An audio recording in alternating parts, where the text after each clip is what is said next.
Hello crazy food lovers, ఈ రోజు మనము చికెన్ దమ్ బిర్యానీ ఎలా తయారు చేసుకోవాలో చూద్దాం. చికెన్ బిర్యానీ చాలా టేస్టీగా స్పైసీగా వచ్చిందండి.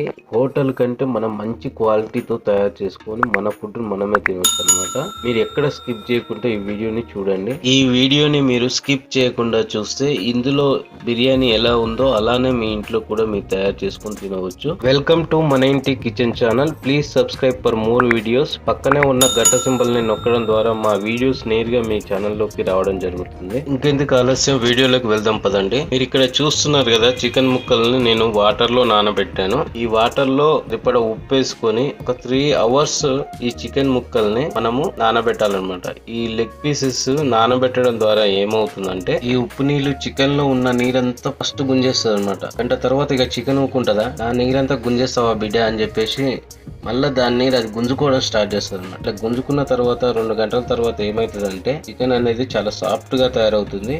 ఈ చికెన్ ని మీరు ఫ్రై చేసుకున్న, కూర చేసుకున్న, బిర్యానీ చేసుకున్న చాలా టేస్టీగా ఎమ్మీగా ఉంటుంది అనమాట. చికెన్తో మీరు ఏ ఐటెం చేయాలనుకున్నా ఇలా చేసి చేయండి. చికెన్లో ఉన్న మజా తెలుస్తుంది మీకు, చాలా టేస్టీగా ఎమ్మీగా ఉంటుంది అనమాట. నెక్స్ట్ మనము ఉల్లిగడ్డల్ని ఇలా పీసెస్ కింద కట్ చేసుకోవాలి. కట్ చేసుకున్న తర్వాత ఏం చేయాలంటే పిసకాలన్నమాట. పిసికితే ఏమైతుందంటే పొరలు కిందగా విడిపోతుంది. విడిపోయిన తర్వాత మనం బ్రౌన్ ఆనియన్ తయారు చేసుకోవడానికి చాలా ఈజీగా మంచిగా ఉంటుంది అనమాట.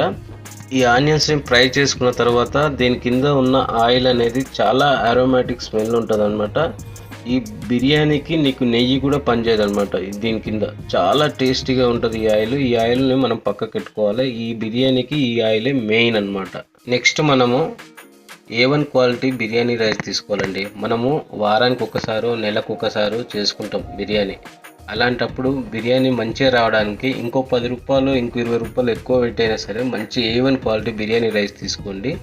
తీసుకున్న తర్వాత మనం ఒక 2 times వాష్ చేసుకోవాలన్నమాట. వాష్ చేసుకున్న తర్వాత అందులో ఉన్న ఖుష్బు అనేది బయటకు వస్తుంటుంది. ఖుష్బు అంటే హీరోయిన్ కాదండి. మంచి క్వాలిటీ బిర్యానీ రైస్ తీసుకుంటే అందులో నుంచి మనకి మంచి స్మెల్ అనేది బయటకు వస్తుంది. ఆ స్మెల్ కూడా చాలా బాగా చెప్పడానికి వీలు కాదు, చాలా బాగుంటుంది. మీరు కూడా ఒకసారి ట్రై చేయండి మీ ఇంట్లో. ఇప్పుడు మనము 2 గ్లాసుల నీళ్ళు పోసుకొని ఈ రైస్ని నానబెట్టుకుందాం. ఇప్పుడు 2 గ్లాసుల నీళ్ళు పోసుకొని ఇప్పుడు రైస్ నానబెట్టుకుంటే మనకు బిర్యానీ మంచిగా ఉడుకుతుంది అనమాట. ఇప్పుడు మనం ఈ ఆనియన్స్ని బ్రౌన్ కలర్ వచ్చేదాకా డీప్ ఫ్రై చేసుకుందాము. ఇప్పుడు మనం స్టవ్ ఆన్ చేసుకొని ఇప్పుడు ఒక బాండీ పెట్టుకొని అందులో ఆయిల్ పోసుకొని ఆ ఆయిల్ ఒక 5 నిమిషాల వరకు మంచిగా వేడెక్కేదాకా ఉంచుకొని తర్వాత మనము ఈ ఆనియన్స్ ఏవైతే ఉన్నాయో ఆ ఆనియన్స్ స్లైసెస్ అన్నిటిని అందులో వేసుకొని మంచిగా బ్రౌన్ కలర్ వచ్చేదాకా వేయించాలన్నమాట. ఇప్పుడు ఈ ఆనియన్స్ ఇందులో వేసుకున్నాం కదా, ఇప్పుడు కలుపుతూనే ఉండాలి. మనం మంచి బిర్యానీ తినాలనుకుంటే కొంచెం కష్టపడాలి. ఆ కష్టాన్ని కూడా ఇష్టంగా తీసుకొని కష్టపడితే మనం మంచి బిర్యానీ తినగలుగుతాము. మంచి టేస్టీతో కూడిన బిర్యానీ తినగలుగుతాము. మన ఇంట్లో చేసుకొని తినే ఫుడ్ చాలా హెల్తీ ఫుడ్, మన ఆరోగ్యం కూడా బాగుంటుంది. హోటల్లో ఫుడ్ ఎట్లుంటుందో తెలుసా? టేస్ట్ రావడం కోసం వాడు అడ్డమైన జంక్ పదార్థాలన్నీ వాడి ఆ టేస్ట్ అనేది రప్పిస్తాడు. తర్వాత ఆ మిగిలిపోయిన ఆహారం ఏదైతే ఉంటుందో దాన్ని నిల్వ ఉంచడం కోసం అనేక రసాయనాలు వాడి నిల్వ ఉంచుతారనమాట. అట్లాంటి ఫుడ్ తింటే మన ఆరోగ్యం తొందరగా ఖరాబ్ అయిపోతుంది. అట్లాంటి ఫుడ్కి అలవాటు పడకండి.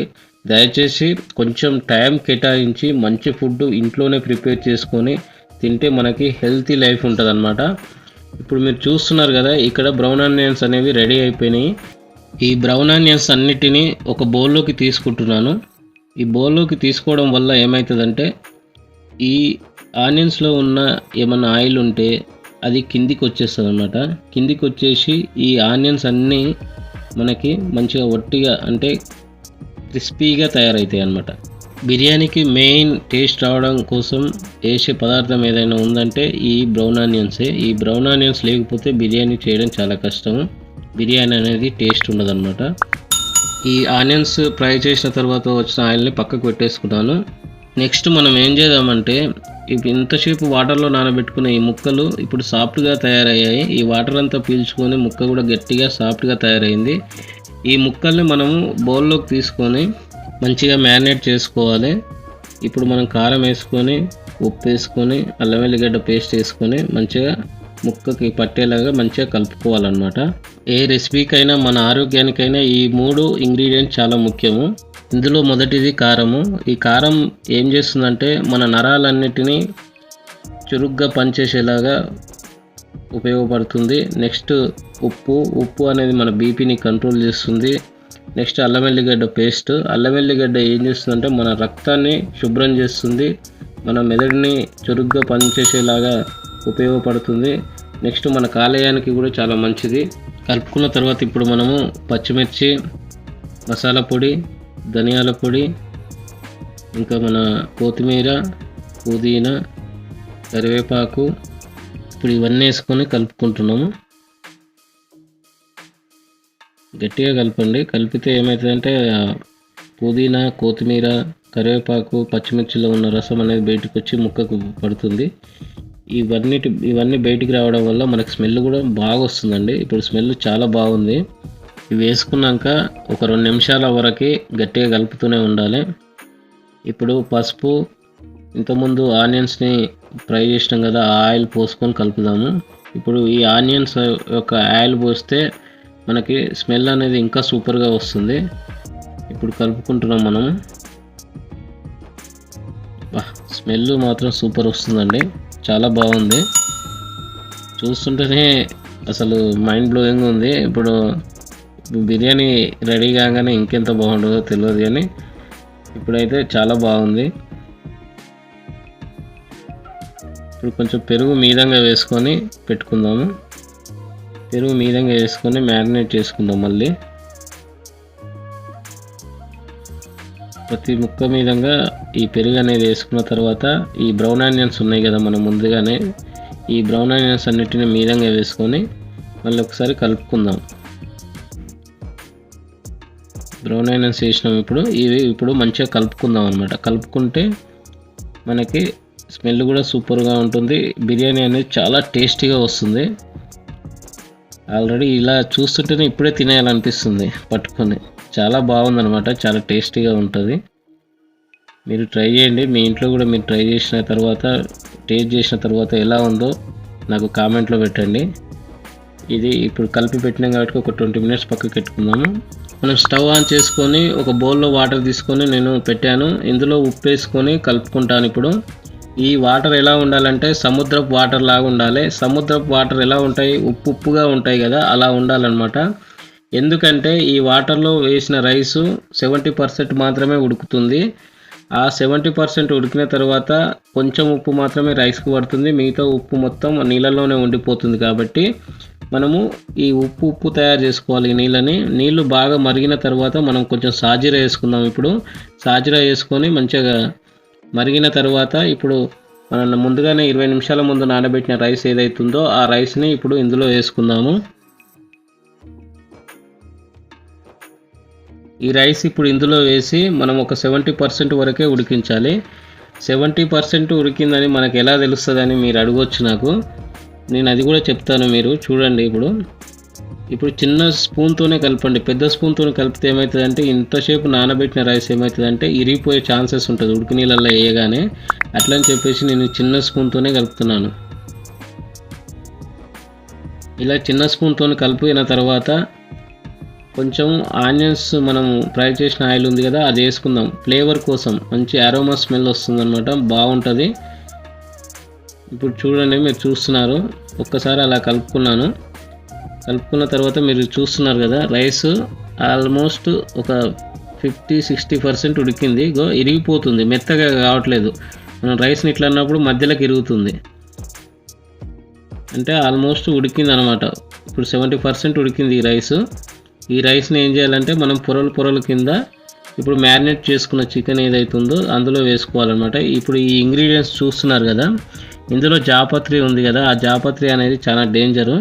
మనం బిర్యానీ తినేటప్పుడు చూసుకుంటూ తినాలి. కాబట్టి ఎందుకంటే మనం కష్టపడి చేసుకున్నప్పుడు ఇష్టపడి తినాలి. దాన్ని శ్రద్ధ మొత్తం మనం తినేటప్పుడు మన బిర్యానీ మీదనే ఉండాలి. కాబట్టి మనము ఈ ఇంగ్రీడియంట్స్ అన్నిటినీ అలానే వేసుకుందాము. హోటల్స్లో ఏం చేస్తారంటే ఒక గుడ్డలో కట్టి అందులో వేస్తారు, అందులో ఉన్న రసం అంతా కిందికి వచ్చినాక ఆ గుడ్డ తీసి మళ్ళీ బయట వేస్తారు. అట్లా కాదు, నేను ఏం చేస్తున్నా అంటే డైరెక్ట్గా వేసేస్తున్నా. డైరెక్ట్గా వేయడం వల్ల మనకి ఆ స్మెల్ కూడా బాగుంటుంది, అంతా మనకి మంచిగా వస్తుంది బిర్యానీ. ఇప్పుడు బిర్యానీ వాటర్ ఒక 2 స్పూన్స్ వరకు ఇందులో పోసేస్తున్నాను. పోసేసిన తర్వాత ఈ రైస్ని మనం పొరలు కింద వేసుకోవాలన్నమాట. ఇప్పుడు జాపత్రి అని చెప్పాను కదా, ఆ జాపత్రి చాలా డేంజరు. మనం చూసుకోకుండా తిన్నాం అనుకో వెనకంగా లాటు కొడుతుంది అనమాట. ఇక రోజు మొత్తం పోతూనే ఉండాలి, బాత్రూమ్కి పోతూనే ఉండాలి, వస్తూనే ఉండాలి, అట్లా ఉంటుంది. కాబట్టి బిర్యానీ తినేటప్పుడు శ్రద్ధగా తినాలి, కాన్సన్ట్రేషన్ మొత్తం బిర్యానీ పైనే పెట్టి తినాలి. కాబట్టి మనము ఇలా చేసుకోవడం జరుగుతుంది అనమాట. మాట్లాడవద్దు బిర్యానీ తినేటప్పుడు, మాట కూడా బయటికి రాకుండా బిర్యానీ మొత్తం కాన్సన్ట్రేషన్ మొత్తం మనం బిర్యానీ పైనే పెట్టుకోవాలి. ఇలా పొరలుగా రైస్ వేసుకున్న తర్వాత మనం ఈ బ్రౌన్ ఆనియన్స్ ఉంది కదా, కొంచెం మిగిలిచ్చినాం ఇంతకుముందు, ఆ బ్రౌన్ ఆనియన్స్ని ఈ రైస్ మీద వేసుకొని కొంచెం కొత్తిమీర పుదీనా మళ్ళీ వేసుకొని ఇప్పుడు కొంచెం నెయ్యి కూడా వేసుకుందాం అన్నమాట. ఒక నిమ్మకాయ పిండుతున్నాం. ఇప్పుడు ఈ నిమ్మకాయ పిండిన తర్వాత ఇప్పుడు కొంచెం నెయ్యి కూడా వేసుకొని మళ్ళీ రైస్ మళ్ళీ పొరలుగా వేసుకుందాం అనమాట. ఇగో నెయ్యి వేస్తున్నాను చూడండి. నెయ్యి కూడా ఎక్కువ వేయకండి, మనకు ఆనియన్స్ యొక్క ఆయిలే సరిపోతుందిలే, కానీ కొంచెం ఫ్లేవర్ కోసం వేస్తున్నాను, ఎక్కువ ఏమి వేయలేదు. ఇప్పుడు మళ్ళీ ఇంకో లేయర్ కింద రైస్ వేసుకుంటున్నాను. ఈ రైస్ వచ్చేసి 80% ఉడికింది. ఇప్పుడు కింద లేయర్ వచ్చేసి 70%, పైన లేయర్ వచ్చేసి 80% ఉడికింది. ఇప్పుడు మళ్ళీ కొంచెం బ్రౌన్ ఆనియన్స్ వేసుకుంటున్నాను. ఇప్పుడు కొంచెం కొత్తిమీర పుదీనా వేసుకొని మళ్ళీ కొంచెం నెయ్యి వేసుకుంటాను. నెయ్యి వేసుకొని కొంచెం మన కుంకుమ పువ్వు కలిపిన నీళ్ళని మీదంగా వేసుకుంటాను అనమాట. ఇప్పుడు నెయ్యి వేసుకున్నాను. ఇప్పుడు ఈ కుంకుమ పువ్వు కలిపిన నీళ్ళు ఉన్నాయి, ఈ నీళ్ళు కూడా పోసేసుకున్నాను. పోసేసుకున్న తర్వాత ఏం చేయాలంటే మనము దమ్ చేయాలి. బిర్యానీ దమ్ చేయాలంటే చుట్టూ మంచిగా పిండితోని ప్యాక్ చేసుకోవాలన్నమాట. పిండి పెట్టేసి పైన క్యాప్ పెట్టి గట్టిగా దానిపైన ఏదైనా ఒక బరువు పెట్టి మనము బిర్యానీ ఒక 8 నిమిషాలు పెద్ద మంటతోనే ఉడికించాలి. పెద్ద మంటతో ఉడికించిన తర్వాత ఏం చేయాలంటే దించి మళ్ళీ మన రొట్టెలు చేసుకునే పెంకు ఉంటుంది కదా, ఆ పెంకు పెట్టుకోవాలి మనం. ఆ పెంకు ఈ పెంకు చూస్తున్నారు కదా, ఈ పెంకు పెట్టుకొని ఈ దమ్మెక్కిచ్చిన రైస్ ఏదైతుందో ఈ బిర్యానీ మళ్ళీ పెట్టేసుకోవాలన్నమాట. కొంచెం ఆ పెంకి హీట్ అయిన తర్వాత పెట్టుకొని మళ్ళీ ఒక 20 మినిట్స్ వరకు దమ్ చేయాలన్నమాట. దమ్ చేస్తే మనకి బిర్యానీ అనేది నెంబర్ 1 అవుతుంది. ఇప్పుడు బిర్యానీ మనకు ఆల్రెడీ రెడీ అయిపోయింది. ఇప్పుడు ఒకసారి క్యాప్ తీసి చూద్దాం ఎలా తయారైంది అనేది బిర్యానీ. వావ్, సూపర్ అండి. చాలా స్మెల్ మాత్రం చాలా బాగా వస్తుంది, స్మెల్ బాగుంది. రైస్ కూడా చాలా పొరలుగా మంచిగా ఉడికింది. మంచిగా అంటే ఇరగకుండా రైస్ మెత్తగా కాకుండా మంచిగా ఉడికింది చూడండి. మీకు పుల్లుగా ఉంది రైస్ కూడా. ముక్కలు కూడా కిందగా కొంచెం కూడా మాడలేదు. ఎంత మంచిగా ఉందంటే అంత మంచిగా ఉంది. చాలా బాగుందండి. మీరు చూస్తున్నారు కదా ఎంత బాగుందో. ఇంకా తగ్గేదే లేదండి, ఒక పట్టు పట్టాల్సిందే. ఇప్పుడు ముక్కలు కూడా చాలా నీట్గా ఉడికాయండి.